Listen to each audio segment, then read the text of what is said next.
yung binanggit ni Atty. Vic, ang bigat nun.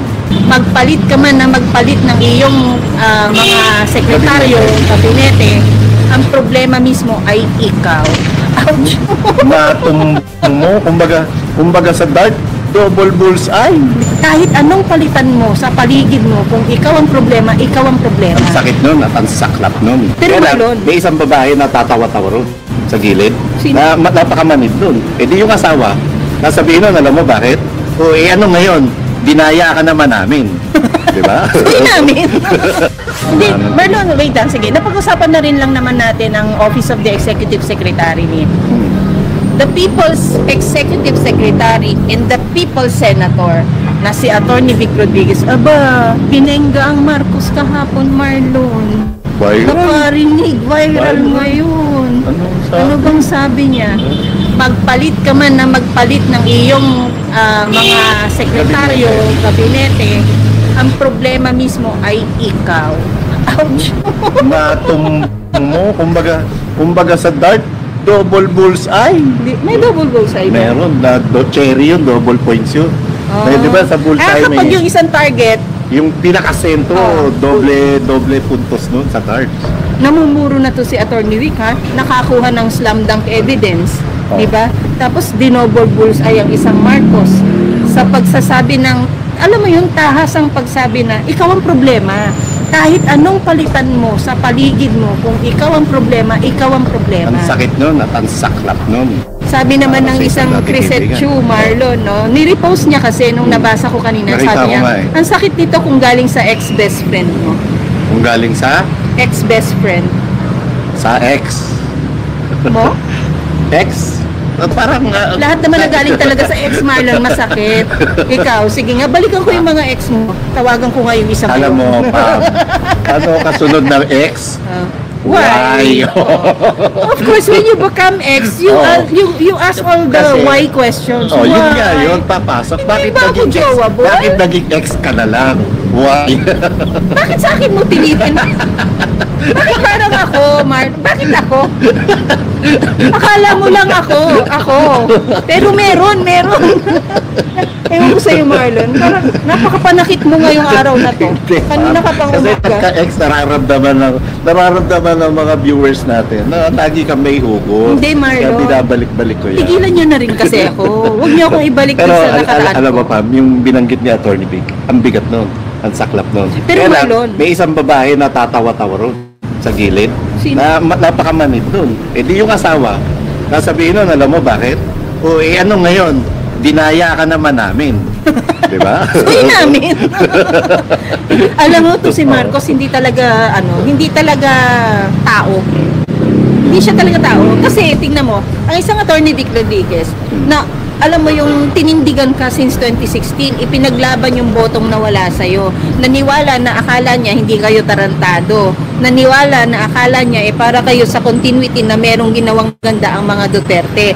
Yung akala niyang, alam mo yon, yung pagpapahirap natin sa lahat ng PR at saka sa lahat ng comms na inilabas natin na nilinis natin ang kanilang mga pangalan na hindi sila magnanakaw. Diyos ko, katotohanan naman pala. Wala kayong pinatunayan sa yung mga sinasabi ninyong mga maling akusasyon sa inyo. Tama naman pala. Pero ikaw, anong ginawa mo sa kanya? Dati mong kaibigan.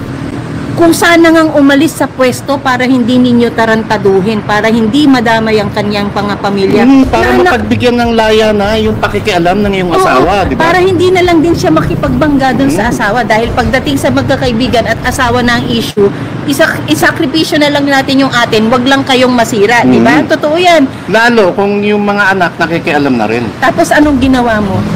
Nakawan mo ng boto at lahat ng sumuporta sa kanya, ginago mo rin sa eleksyon. Kung matinong kaibigan ka, dapat nagbilin ka kay George Garcia.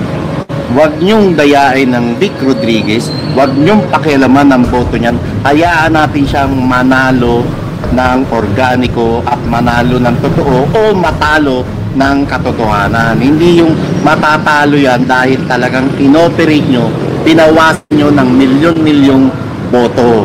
So, ibig mong sabihin, meron talagang ganong impluwensya ang mga Marcos sa resulta ng eleksyon ngayon? Ba't di nila na Pam, Ba't di nila napanalo ang sa alyansa? resulta lang natalo ang isang Atty. Vic Rodriguez dahil dinaya. Pero kung pag-uusapan ang tunay na resulta, panalo po ang isang Atty. Vic Rodriguez at ilan niyang kasamahan sa Duterte. Saan ka nakakita? Ang layo, ang solid yung Duterte, ang layo ng boto ng isang Bongo. At saan ka nakakita?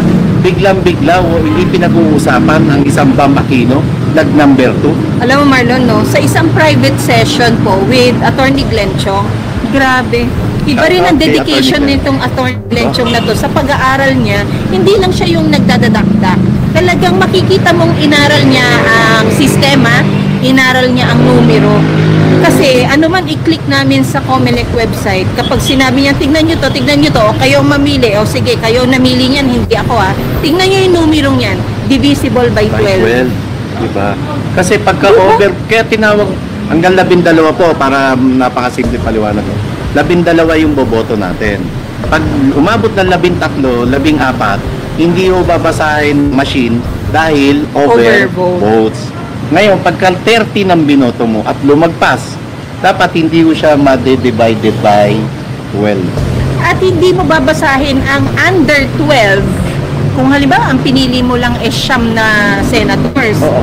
or 8, di ba? Or 6 or 2, it should not be considered as an overvote because hindi ka nga lumagpas sa 12. Iba ang over, iba ang under. Ang under should still be countable.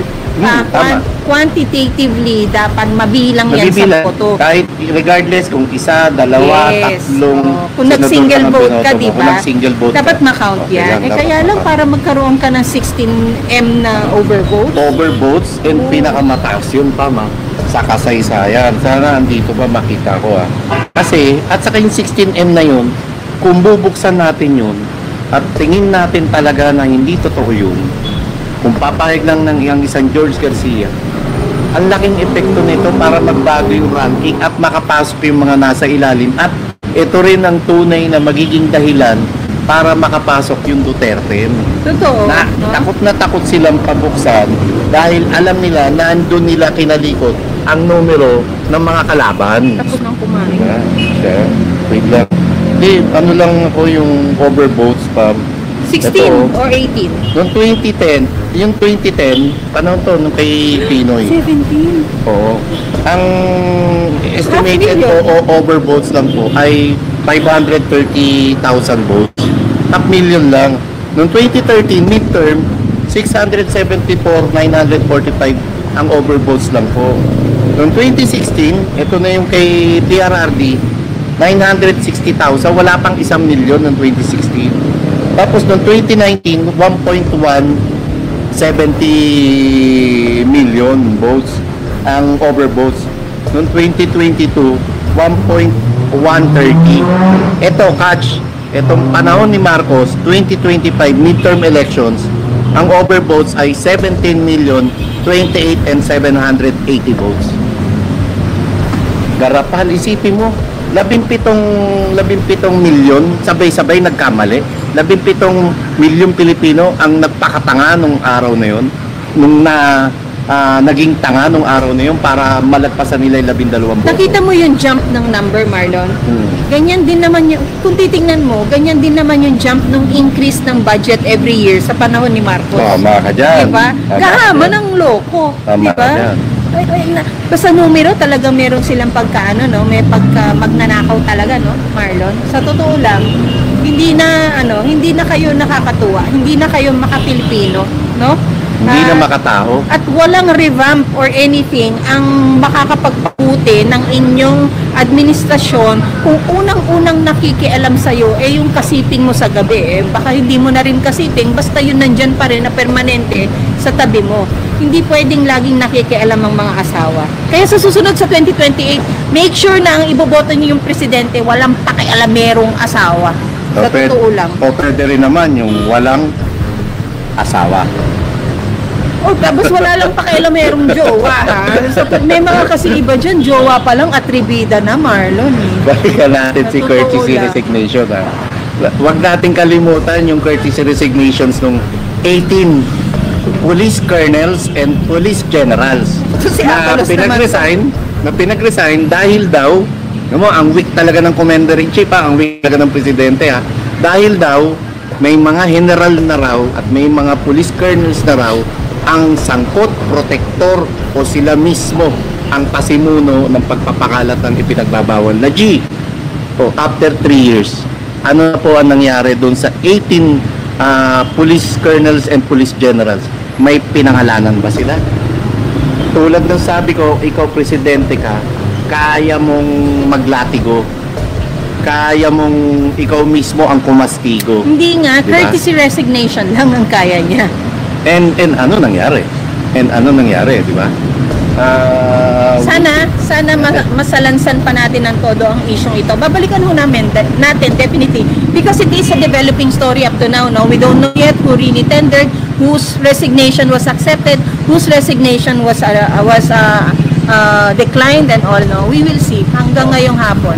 May umuugong na papasok daw ang isang Mar Rojas, papasok daw ang Jojo Ochoa, pero I don't think na nandun ang, para mas gusto ni Jojo Ochoa na nandun na siya. Sa Papasok likod. ang Edwin Lacerda, at may umuugong din, eto puro ugong lang, namin sinasabi na confirm. Umuugong na ang inaasinta rin daw para masibak sa pwesto ay hindi lamang si Anton Lagdameo at saka pati raw yung magkapatid na Boying and John Vic Remulla. Naku, edi malaya sila ngayong Marlon, mapatibong ni Aimee sa kaso ng ICC. Kung wala na sila sa kapangyarihan. And magpapalit po ng PNP chief sa June 7 at talagang matibay, maugong ang pangalan ng isang General Torre Naku. na magiging PNP chief. And alam nyo na, That's hell. That is hell. Good luck na naman, di ba? Kung gusto mo talaga ng hindi magkahetot-hetot ang gobyerno mo, Marcos Jr., lahat ng sumalbahe kay PRRD, dapat wala nang puwang ngayon sa gobyerno mo. Yep. We will see.